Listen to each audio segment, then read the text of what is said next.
प्यारे दोस्तों, बहुत बहुत स्वागत है आपका अपने चैनल यूजीसी नेट साहित्य दर्पण में। तो फ्रेंड्स, जैसा कि आप जानते हैं कि हम एनटीए नेट की तैयारी हिंदी विषय से इस चैनल के माध्यम से कर रहे हैं। हम अपनी पिछली वीडियो में प्रश्नोत्तरी कर रहे थे, बट आज मैंने यहाँ पर प्रश्नोत्तरी ना लाकर जयशंकर प्रसाद की कृत नाटक है स्कंदगुप्त, जिसका सारांश और कुछ महत्वपूर्ण तथ्यों के साथ उपस्थित हूँ। तो आशा करती हूँ कि आपको ये आज की क्लास फ्रेंड पसंद आएगी, क्योंकि हम मुझे ऐसा लगता है कि न्यू सिलेबस के अकॉर्डिंग जो न्यू टॉपिक हमारे इस पाठ्यक्रम में लगे हुए हैं, हमें उनको भी देख लेना चाहिए। क्योंकि जब यहाँ से मैं बहुत सारे प्रश्नोत्तरी देख रही थी जो आपको वीडियो पर भी शो होंगे, तो उसमें काफी लोग मतलब डाउटेबल बता रहे थे, काफी मतलब डाउट मुझे मिल रहा था। तो इसलिए मैं इसके पात्रों को लेकर मैंने एक वीडियो बना दिया। ये वीडियो काफी फ्रेंड्स बड़ी हो सकती है, इसलिए इसको मैं आपको दिखा देती हूँ, क्योंकि मैं एक दूसरा पार्ट भी लाऊंगी। काफी बड़ी वीडियो आप देख पा रहे हैं इसके दृश्यों को, जो इसके यहाँ पर इसके जो दृश्य हैं, तो प्रथम अंक में 7 दृश्य, द्वितीय में 6, ऐसा करके तृतीय में 6, चतुर्थ में 6। तो इन सब का एक्सप्लेन मैं करना चाहती हूँ, लेकिन एक ही वीडियो में करना ये संभव नहीं है। इसको मैंने बहुत संक्षिप्त रूप में फ्रेंड्स लिया है।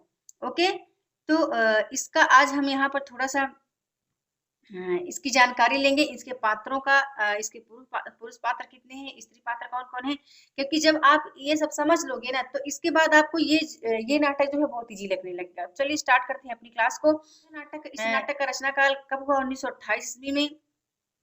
और फ्रेंड्स बता दूं कि यह एक सुखांत नाटक है, और इसका उद्देश्य जो है इस नाटक का, तो देशभक्ति और राष्ट्रीयता है। ठीक है, याद रखिएगा। इस नाटक में 11 वर्षों के समय को लिया गया है। और आपको पता है कि 1928 का समय क्या था? उस समय हमारा देश गुलाम था, अंग्रेजों का गुलाम था। इसलिए प्रसाद जी ने इस नाटक के माध्यम से जन जागृति को, देश के लिए कि देश के लिए वो प्रोत्साहित हो जाएं, देश के लिए वो कुछ करें, इस उद्देश्य से उन्होंने यह नाटक बनाया। तो और इतना भी आप याद रखिएगा कि इस नाटक की जो नायिका है वो स्कंदगुप्त जी हैं, स्कंदगुप्त विक्रमादित्य। और सॉरी, नायक जो है वो स्कंदगुप्त विक्रमादित्य हैं, और नायिका जो है वो देवसेना है। फिर फ्रेंड्स, इसमें हमें आपको बताया कि कुल तो 5 अंक हैं, ये भी याद रखना आपके लिए इम्पोर्टेंट है। लेकिन जो प्रथम अंक है उसमें 7 दृश्य हैं, द्वितीय अंक में 7 दृश्य हैं, तृतीय अंक में 6 दृश्य हैं, चतुर्थ अंक में 7 दृश्य हैं, और पंचम अंक में 6 दृश्य हैं। तो टोटल इसके दृश्य हैं। इसमें गीत भी आए हैं। गीतों से अक्सर कई बार एग्जाम में प्रश्न भी पूछे जाते हैं, जैसे आह वेदना मिली विदाई। कई बार ये फ्रेंड्स एग्जाम में पूछा जा चुका है। स्कंदगुप्त नाटक का ही गीत है। तो देवसेना ने 5 गीत गाए हैं, विजया के 2 गीत हैं, नर्तकियों ने 2 गीत गाए हैं, नेपथ्य के 2 गीत हैं, देवसेना की सखी का 1 गीत है, मात्र गुप्त का 2 गीत देखने को मिलता है, समूह गान का 1 गीत मिलता है, स्कंदगुप्त का 1 गीत और प्रार्थना का 1 गीत मिलता है। फिर जो बात करें पुरुष पात्रों की, तो 17 पुरुष पात्र हैं, कुछ अन्य पात्र भी हैं। ये 8 स्त्री पात्र हैं, बट कुछ अन्य पात्र भी देखने को हमें मिलते हैं इसमें। अब हम समझ लेते हैं फ्रेंड्स इसके प्रमुख पुरुष पात्र को। यदि आपने पुरुष और स्त्री पात्र समझ लिए ना, तो ये नाटक इतना इजी है, फिर समझने में बिल्कुल कोई डिफिकल्टी नहीं। बेशक इसके क्यों ना 50 से 100 प्रश्न 100 पेज का हो, है ना।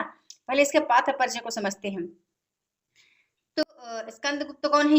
युवराज विक्रमादित्य ही स्कंदगुप्त हैं। कुमारगुप्त कौन है? मगध का सम्राट है। गोविंद गुप्त कौन है? कुमारगुप्त का भाई है। ठीक है, याद रखिएगा, ये गोविंद गुप्त जो है ये इन्हीं कुमारगुप्त का भाई है। फिर पर्सदत्त कौन है? तो मगध का महानायक है। चक्रपालित कौन है? पर्सदत्त का पुत्र है। देखिए, ये जो मगध का महानायक है, इसी का पुत्र ये है पर्सदत्त। फिर बंधु वर्मा कौन है? तो मालव का राजा है। अब आप ये भी मैं आपको बता दूं फ्रेंड्स, इसमें 2 राजवंशों की कथा को दिखाया गया है। 2 राजवंशों की कथानक को, एक गुप्त राजवंश है और दूसरा है मालव राजवंश। आगे मैं इसको आपको दिखा दूंगी बहुत ही इजी तरीके से।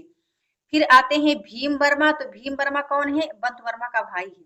ठीक है, यहाँ पे 2 4 4 लिखा था, तो ये 4 है और ये 5 है और ये 6 है।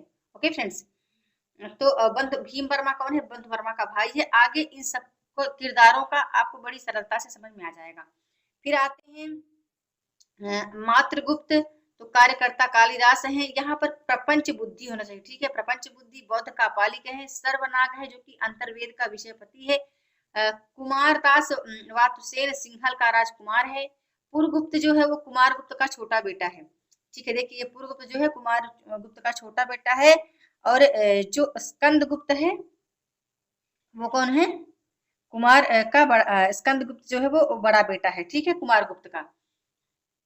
आगे आते हैं पात्र भटार्क हैं। भटार्क नवीन बला विकृति हैं। पृथ्वी सेन है। मंत्री कुमारात्य हैं।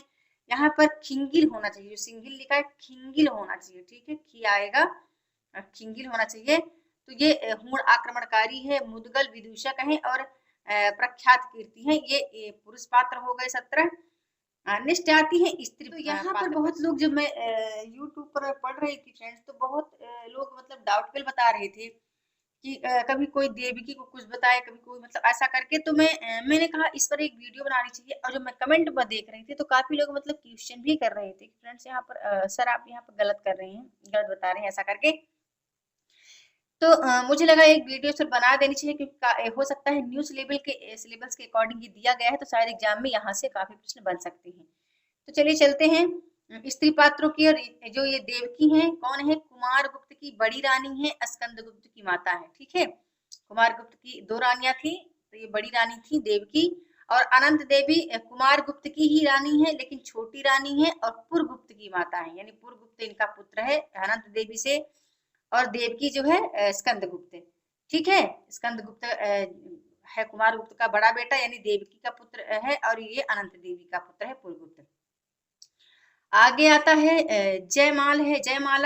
जयमाला बंधुवर्मा की स्त्री है, मालव की रानी है। देवसेना कौन है, बंधुवर्मा की बहन है। विजया कौन है, मालव के वन कुबेर की कन्या है। अब देखिए इसमें जो 4 स्त्री पात्र हैं, इन्हीं की यहाँ भूमिका देखने को मिलती है इसमें, इस नाटक में। कमला कौन है, तो भटार्क की जननी है। रामा है एक, ये यहाँ सर्वनाग होना चाहिए फ्रेंड्स, ठीक है, सर्वनाग की स्त्री है। मालिनी कौन है, मातृगुप्त की सखिया दासी है। यहाँ पर कुछ चीजें मैं समझने के लिए रख ली थी, लेकिन चलिए मैं फ्रेंड्स आपको आगे समझा देती हूँ। इस नाटक में कुछ इंपॉर्टेंट तथ्य इसका पढ़ते हैं। स्कंदगुप्त की कथा वस्तु। तो स्कंदगुप्त विक्रमादित्य श्री जयशंकर प्रसाद द्वारा 1928 में प्रकाशित एक ऐसा ऐतिहासिक नाटक है जिसके माध्यम से नाटककार ने देश प्रेम, राष्ट्रभक्ति की शिक्षा दी है तथा समग्र भारत को एकता के सूत्र में पिरोने का संदेश दिया है। आप याद रखिएगा ये, ठीक है, कि इसमें इसका जो मूल स्वर है वो ऐतिहासिकता है और देशभक्ति और राष्ट्रीयता है। हमें यह स्मरण रखना चाहिए कि जिस समय प्रसाद ने इस नाटक की रचना की, उस समय देश गांधी जी के नेतृत्व में भारत की स्वतंत्रता के लिए आंदोलन था। आवश्यकता इस बात की थी कि देश के नवयुवकों में राष्ट्र प्रेम जागृत हो और वे त्याग बलिदान की भावना से भरकर इस आंदोलन को सफल बनाने में अपना योगदान कर सकें।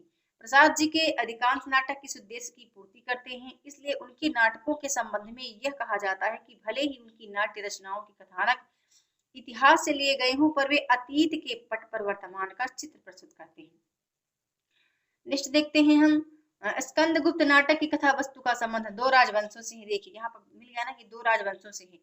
इनमें से एक है गुप्त साम्राज्य और दूसरा है मालव राजवंश।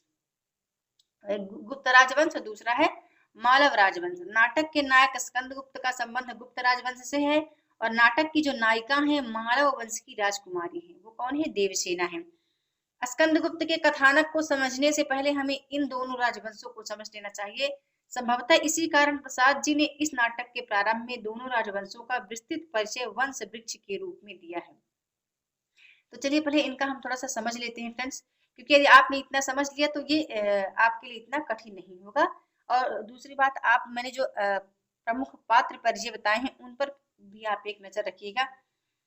तो गुप्त राजवंश, गुप्त राजवंश का परम प्रतापी सम्राट चंद्रगुप्त विक्रमादित्य था, जिसका शासनकाल 385 से 417 ईस्वी तक रहा। इन्हीं के पुत्र कुमार गुप्त महेंद्रादित्य का उल्लेख स्कंदगुप्त नाटक में है। इनका शासनकाल 413 ईस्वी से 455 ईस्वी तक रहा। कुमार गुप्त की 2 रानियां थी, देवकी और अनंत देवी।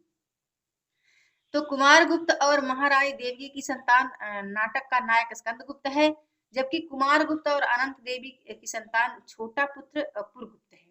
देखिए अभी यहाँ पे मिल गया ना कितनी स्पष्ट तरीके से, वहां मैं आपको बता रही थी वैसे भी। फिर चंद्रगुप्त का विक्रमादित्य शासनकाल 455 से 467 ईस्वी तक रहा, जबकि पुरगुप्त का शासनकाल 470 से 469 तक है। अब फ्रेंड्स हम देख लेते हैं मालव राजवंश को।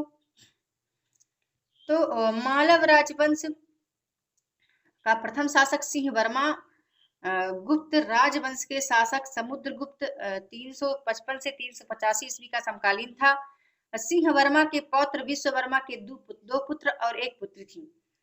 बड़े पुत्र का नाम बंधु वर्मा और छोटे पुत्र का नाम भीम वर्मा। देवसेना बिंदु वर्मा की पुत्री थी।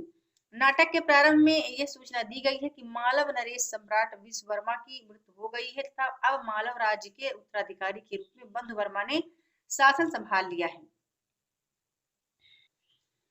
मालव राजवंश बंधु वर्मा की पत्नी जयमाला है, जो देवसेना की भाभी है। मालव और गुप्त साम्राज्य में यह संधि थी कि मालव राजवंश पर बाह्य आक्रमण की स्थिति में गुप्त साम्राज्य उन्हें सहायता देगा। तो फ्रेंड्स ये हमने देखा यहाँ पर मालव राजवंश और गुप्त राजवंश का कुछ महत्वपूर्ण परिचय। और इसका जो कथा वस्तु है, कथानक विन्यास है, स्कंदगुप्त नाटक की कथा वस्तु 5 अंकों में विभक्त है। प्रत्येक अंक को कुछ दृश्यों में विभाजित किया गया है, जिनका विवरण इस प्रकार है। तो प्रथम अंक में 7 दृश्य, द्वितीय अंक में 7 दृश्य, तृतीय अंक में 6 दृश्य, चतुर्थ अंक में भी 6 दृश्य हैं। और फ्रेंड्स बताना चाहूंगी अच्छा है, लेकिन चतुर्थ अंक में भी 7 दृश्य ही देखने को मिलते हैं और पंचम अंक में 6 दृश्य हैं। तो टोटल 33 दृश्य देखने को मिलते हैं। इसका जो दूसरा वीडियो में दूसरा पार्ट लेकर आऊंगी, तो उसमें मैं सभी जो ये दृश्य हैं, 7 दृश्य हैं, इसको एक्सप्लेन करूंगी काफी सरलता के साथ। तो फ्रेंड्स आपको आज वीडियो कैसी लगी, प्लीज लाइक और कमेंट करना ना भूलिए। वीडियो के साथ बने रहने के लिए बहुत बहुत आभार।